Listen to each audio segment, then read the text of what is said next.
So what we're gonna do now, since I have this cleaned up, is I got the motor mounts and everything back on.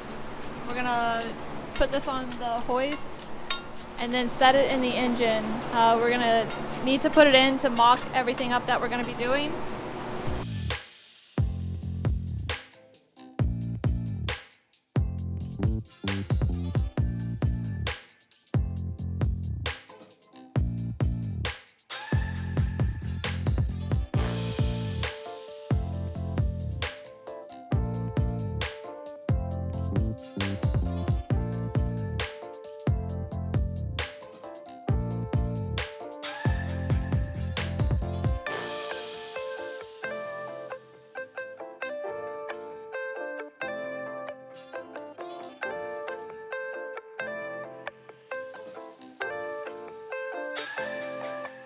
So we're gonna attempt to put the transmission on without a flywheel and a clutch, because again, we're gonna be test fitting some stuff, and I don't really want to put all that stuff on if we don't have to, so let's see what happens.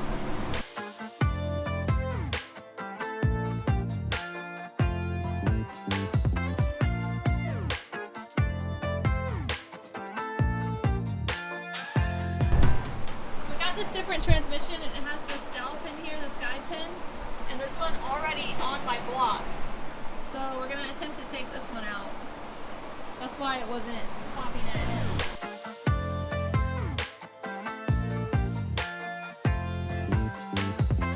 So we got that out, so it should be able to pop in. Egg two.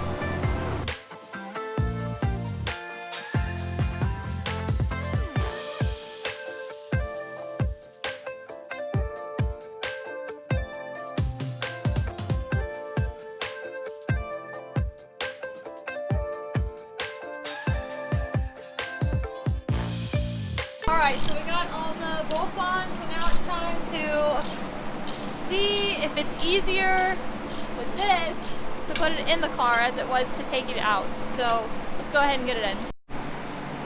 Is it now recording? Oh, okay, well it's in now. I forgot to press record. Yeah, you can come down a little bit.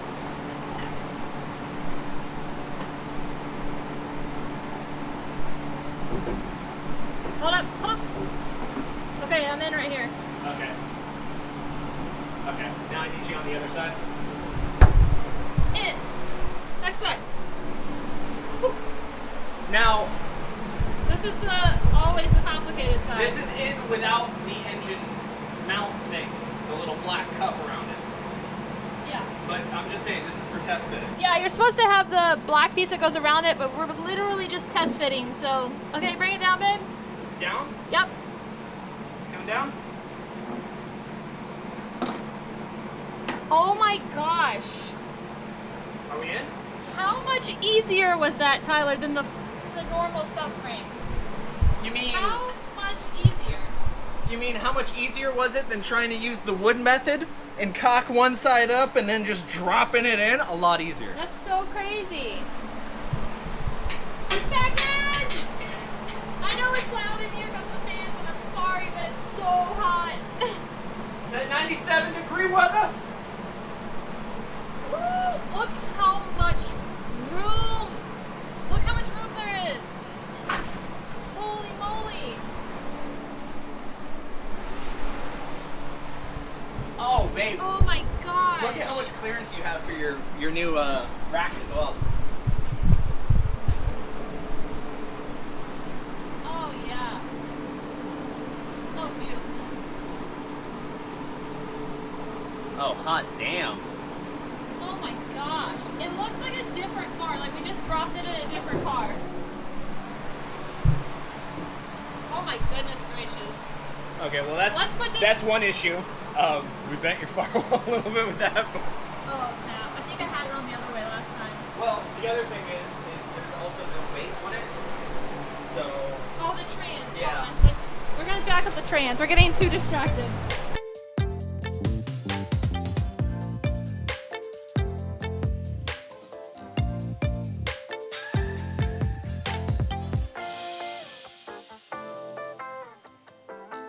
So it should be about where it's supposed to be with the transmission supported by the jack. Coming down.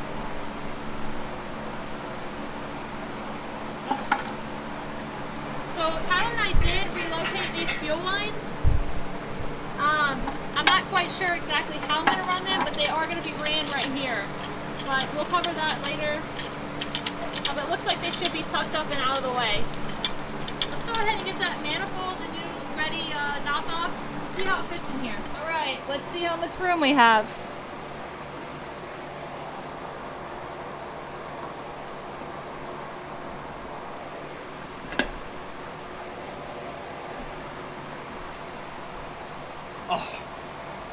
A whole bunch! I can literally fit my hand down here. Can you see if they have those bolts in the... Yeah, what container would they be in?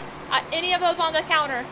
What I'm going to end up doing is have these lines cut about down here somewhere. And I'm going to be doing a AN line off of these so they can go run under, up to the fuel rail, and over to the fuel pressure regulator that sits right here. So it'll be less lines that you can technically see, and I'll probably have this one, I'll have an AN line, I'll probably have it duck under here as well, and come out right here. So everything's like in a central area. I'll be able to reach this with the new intake manifold, and oh my gosh, it's gonna be great. We'd be able to change your starter with no problem. I know, I can actually wire up the starter from top end here, and I can take this off easily. Oh, I'm worried about scratching my powder coat. Oh yeah, okay. So obviously these won't be here, they're just bent like that for now. Look, I can literally, look at this. Babe. Like, no problem. Like, you can literally come down here and work and actually get to the freaking... Like, I technically don't need to run a relocation. No. It's right there. Now, the question is how hard is it going to be to get in there with your AC lines that you want to run? It technically shouldn't be too bad. But even if... I mean... Yeah, maybe with an alternator. Look at how much room I have. It's just with this, and then with the V8 Roadster frame. Crazy. It's like mind-blowing to me. Like, it's like it's not real. Eventually I am going to get the Greddy, but actually another thing we need to see if it fits is get the throttle body set on, and then put our headlight housing in, and see if we have any issues right here. You mean this one? Yeah, that one.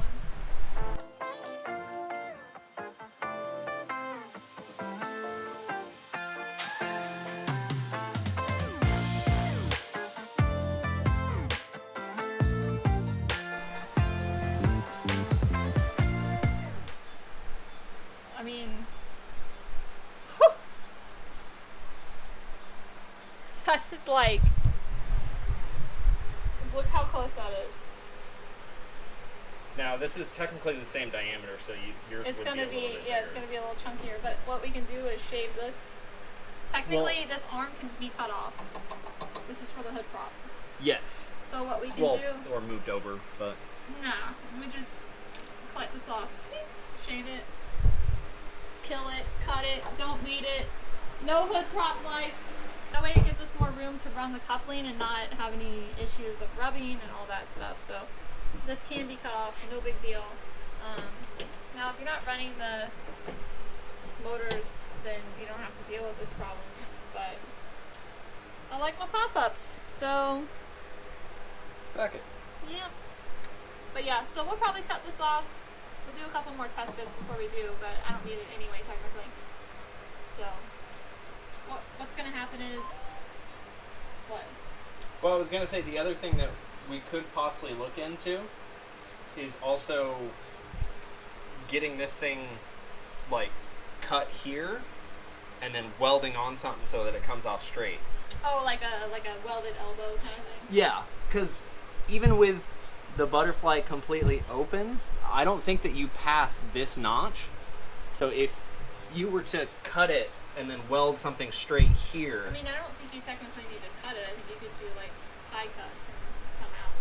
Well, same thing, yeah. Yeah. The only thing is you don't want it to be like super long or complicated, because then when you go to do maintenance, it's going to be harder. Yeah. So you definitely can't run the MassWorks one because it sits way out further, I think. Well, they do build them custom. Yeah, we did find out that if you have, the MassWorks will build custom intakes for you.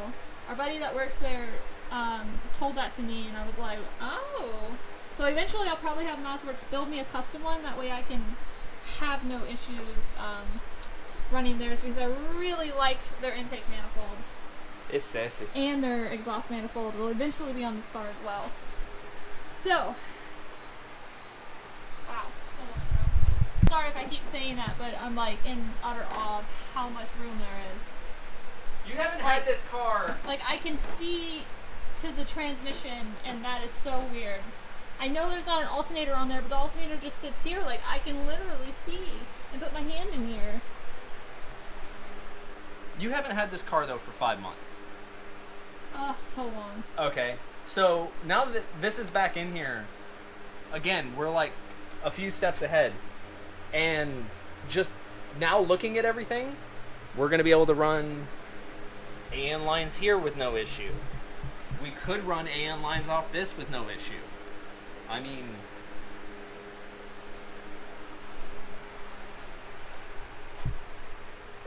you could run such a bigger downpipe now, since you have almost 4 inches of clearance, so you could do a 3-inch. Yeah, I want to mock all that up. So should I have my dump pipe recirculate into the exhaust, or should I do a screamer pipe? Now that I have more room, and I just knocked Tyler out, now that I have more room with that big chunky subframe out of the way, I can actually fit a screamer pipe pretty well. I've never actually had a car with a screamer pipe, so I don't really know how loud it's going to be and if I'm going to like it. But you guys let me know what I should do. And I might just do a screamer pipe if you guys say. So comment below. Tell me what I should do. Tyler's still knocked out. What happened? Yeah, this is going to be awesome. So this is the depowered rack. It doesn't have any tie rods on it at the moment. I just wanted to make sure it cleared everything. One thing I do still need to mock up is the AC compressor bracket and an AC compressor. Still deciding if I should do the S14 or S13KA compressor. So probably do the S13, but I'll have to buy a brand new one, which are like $300 or $350. So, I mean, I need to get one. I gotta get a lot of stuff still. It's adding up.